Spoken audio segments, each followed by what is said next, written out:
ulat sa Facebook nitong Masang Pilipino o MP. Ito po Arnold Clavio.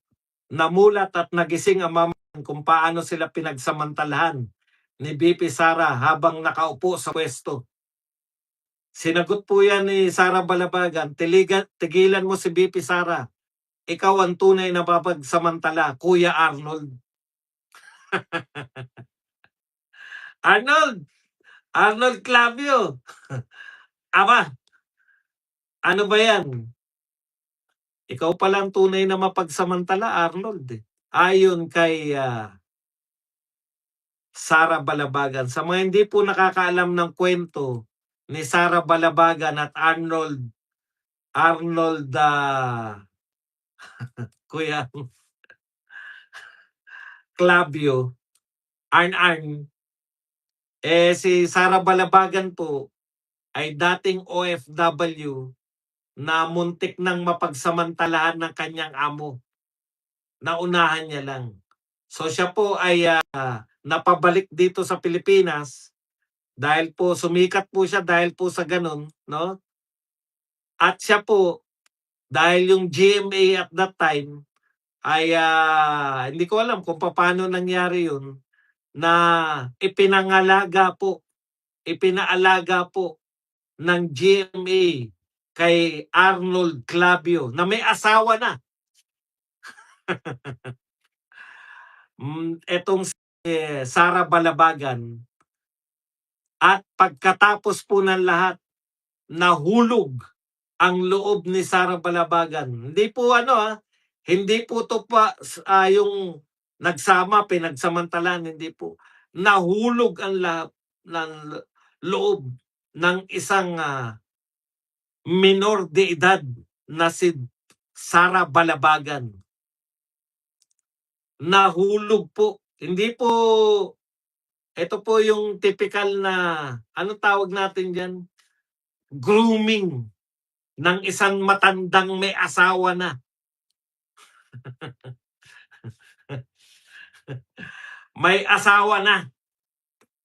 Grinum itong minor de edad na si Sara Balabagan. Paalala lang namin sa iyo, Arnold Clavio, wala kang tigil sa kaatake kay VP Sara. Ipaalala lang namin sa iyo na minor de edad si Sara Balabagan nung nadali mo. Ayan po. Kaya po tayo asar na asar dyan noon pa kay Arnold Clavio kasi marunong magaling pong magmalinis. Masyado kang malinis, Arnold Clavio. Siya rin po ang sentro ngayon. Pinagbintangan po siya ngayon ng mga tao. So before po itong mga issue kay Arnold Clavio na siya raw po ay hinahatiran. Ang pagkakaiba po sa iba, 1 beses, 8 beses, 5 beses, ito po, regular pong hinahatiran si Arnold Clavio ayon sa 18 ex-Marines. Ngayon, sasabihin ni Arnold Clavio, hindi siya bayaran. Opo, maniwala po tayo kay Arnold Clavio, hindi ka bayaran. Kaya ang sinisiraan mo lang, mga Duterte lang. Hindi ka bayaran, Clavio. Halatang-halata naman na hindi ka bayaran. Pero sinabihan ka na, pinaalala sa iyo yung pagsasamantalang ginawa mo sa isang minor de edad. Kuya Arnold, kuya pala tawag sa iyo. Sa iyo siguro nagsimula yung kasabihang, walang kuya-kuya. Walang kuya-kuya. Hala. Yan. Yan ang nakikita mo sa pagsawsaw. Ito, kita nyo, wala talagang humpay. Kala mo banal eh. Ito po ang sinabi ni Igan Clavio. Ang matinding pinangangambahan ng kampo ni Vice President Sara Duterte sakaling matuloy ang paglilitis sa kanya ng impeachment court ay ang magbulatlat sa mata ng publiko ang detalye ng yaman ng pamilyang Duterte na nakadeposito sa bangko, sabi ni veteran broadcaster Igan Clavio. Alam mo, Igan Clavio, mayaman si VP Sara. Anong problema doon? Bawal ba maging mayaman? Ang tanong, nagnakaw ba siya? Ikaw nagnakaw ka, Clavio. Nagnakaw ka ng kamusmusan. Ninakawan mo na kamusmusan yung si Sara Balabagan. Kala mo kung magsalita ka na. Anong problema kung may deposito sa bangko? Sinong taong walang deposito sa bangko? Pucha, 4 piece nga eh. May wini-withdraw sa bangko eh. Ikaw ang dapat siya sa atin. GMA7. Ngayong napangalanan niya na binabayaran siya. Ngayon napangalanan na may pera. Wala kayong say? Hindi niyo imbestigahan? Magkano ba kinita niyan? Bakit may sports cars yan? Sports car at kung ano-ano pa. Dapat usisain din, hindi porket private yan si Arnold Clavio.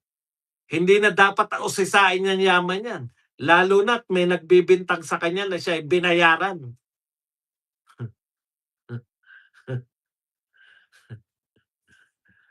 Ang problema sa iyo, Clavio, wala naman kaming pakialam sa iyo eh. Nakikialam ka pa eh. Ano bang alam mo ba yan? Yan sinasabi mo. May demanda na si VP Sara. Testigo ka rin ba? Ikaw ba magtitestigo? Ano ba alam mo dyan? Hearsay lang yan. Yung lahat ng sinasabi mo, hearsay lang yan. Nakita mo na ba bank account? Yan to. Halatang hindi bayaran si Arnold Clavio. Katulad po ng mga media. Hindi po sila bayaran. Si Arnold Clavio hindi bayaran yan. Bakit? Hindi niya binabanatan yung mga magnanakaw sa flood control. Binanatan mo ba yung mga mastermind ng flood control? Arnold Clavio, binanatan mo ba? Bakit si VP Sara binabanatan mo? May deposito sa bangko. Sabi niya, ayaw daw malantad. Ikaw ba gusto mo malantad yung bank account mo? Ilantad mo. Para patunayan mo na may mga tao na gustong ilantad yung kanilang bank account. Natural, hindi mo ilalantad yung bank account, no? Wala pong tao na gustong maglantad ng bank account. Ikaw, minamasama mo yun. Sabi niya, ang matindi pinangangamba ng kampo ni Vice President, yun pong mabulatlat sa mata ng publiko ang detalye ng yaman ng pamilyang Duterte. Ikaw ba, gusto mong mabulatlat yung yaman mo? Ibabalik ko lang sa iyo. Wala pong gusto na yung yaman nila ibulatlat sa publiko. Bakit naging kasalanan na ba?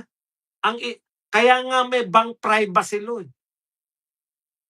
Bawal magbulatlat ng yaman na hindi mo. Ikaw pwede mo ibulatlat. Hinahamo kita, Arnold Clavio. Ibulatlat mo yung yaman mo para mapatunayan mo na hindi ka bayaran. Sinabi na bayaran kayo. Kikitain mo ba sa yung bang yaman mo na nasa bangko, kikitain mo ba yan sa GMA7? Walang katapusan ng atake mo. Oh. Kaya nahahalata ka na hindi ka bayaran kasi panay atake mo, pero hindi mo inaatake yung kabila. Bilang media man, dapat parehas ka.